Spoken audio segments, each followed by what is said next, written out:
से सत्संग का लाभ ले रहे हैं, उसी लाभ में हमें सत्प्रेरणाएं, भक्ति की, प्रेम की, विराग की, ये सब चीज़ें हमें मिल रही हैं। इसको लेते हुए हम अपने जीवन में इसको उतारते हुए अपने मार्ग को आगे बढ़ाते हुए, यही हमारा जीवन का लक्ष्य है।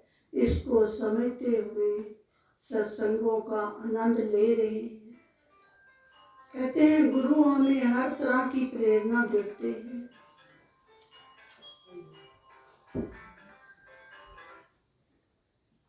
हम इस जगत में एक यात्री की तरह है। जैसे यात्री आता है, उसको पता होता है कि मैं कुछ समय के लिए अपनी यात्रा पर जा रहा हूँ और फिर कुछ समय के बाद हमें यहाँ से लौटना है। कहते हैं कि लौटना कब है ये किसी को नहीं पता, कि हमारा समय अधिक होगा या कम होगा, कब इस जीवन की संध्या हो जाए इसके लिए किसी को कुछ नहीं पता। जब जिस चीज का पता ही नहीं है तो उसके लिए हम तसल्ली भी कैसे करें कि चलो आगे के लिए। आगे के लिए तो वही सोच सकता है जिसको आगे का पता है कि मेरा जीवन इतना है, इतना मैं इस कार्य में लगाऊंगा, इतना पढ़ाई लिखाई में लगाऊंगा, इतना आगे परमार्थ के लिए लगाऊंगा।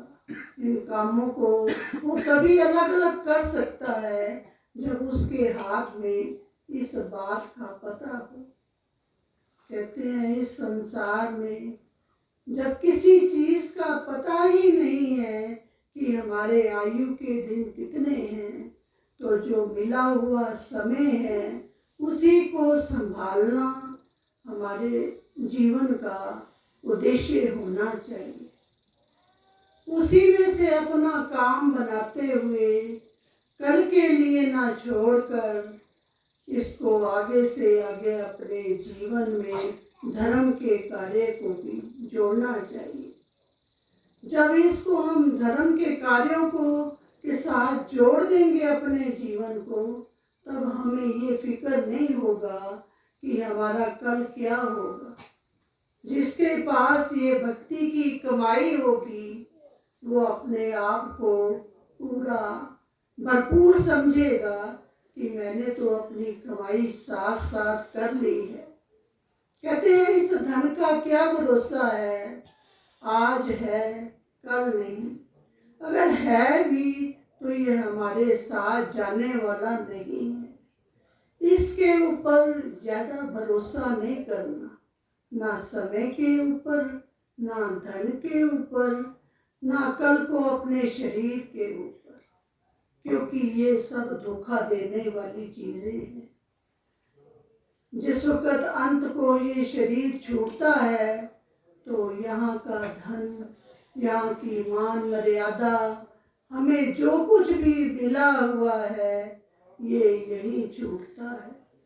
अंत में जाता है हमारा किया हुआ शुभ कर्म, शुभ दान और शुभ जो भक्ति है, हमें नाम की कमाई है, ये हमारे साथ जाती है और हमारी सहायता करती है। कहते हैं किसी ने कहा है कि दुनिया में खूब कमाया, क्या हीरे क्या मोती, पर यारो कफन में जेब नहीं होती। कहते हैं किसी की कफन में जेब नहीं होती, जो यहाँ का कमाया हुआ धन वो अपने साथ ले जा सके। साथ ले जाने वाली जो कमाई है, हम उसका अगर संचय करेंगे तो उस संचय को हम अपने साथ बड़े आराम से ले जा सकते हैं। यही भक्ति का असूल है, यही महापुरुषों का फरमान है। कहते हैं जगत में ऐसे रहो कि ना जग भूले ना हर भूले, रहो इस तरह जिंदगानी में जैसे कमल का फूल रहता है तालाब के बंद पानी में।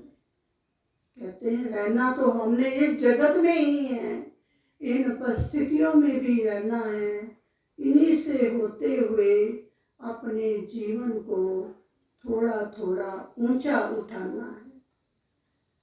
कहते हैं कमल जल में रहता है, तालाब में रहता है, उसमें कीचड़ होता है, लेकिन वो उसी में खिलता है, उसी में बढ़ता है।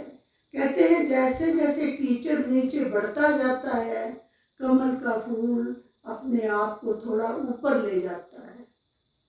ऊपर जब ले जाता है तो उसका क्या परिणाम होता है कि वो जो कीचड़ होता है वो उसको छूता नहीं है, वह असंग रूप से अपना ऊपर की ओर अपनी यात्रा करता है। यही हमारे जीवन का उद्देश्य होना चाहिए।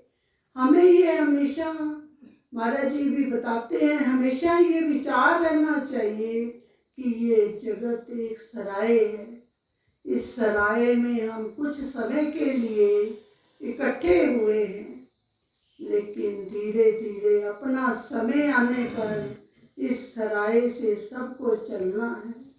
यहाँ का वासा कोई पक्का वास नहीं है जो हम कहें कि हमें यहीं पर अपना जीवन यहीं पर रहना है।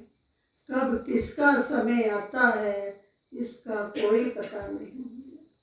कहते हैं एक राजा अपने महल के बाहर टहल रहे थे, एक फकीर निकला, कहीं से बाहर से कोई नया आया था, उस शहर से वाकिफ नहीं था। कहते हैं जो बाहर के सेवादार से उनसे पूछा कि ये क्या है, उन्होंने कहा कि ये राजमहल है, राजा का महल है, हम लोग सेवादार हैं, हम बाहर खड़े हैं और उनकी चौकीदारी कर रहे हैं। कहते हैं कि महल कैसे हुआ, ये तो एक सराय है।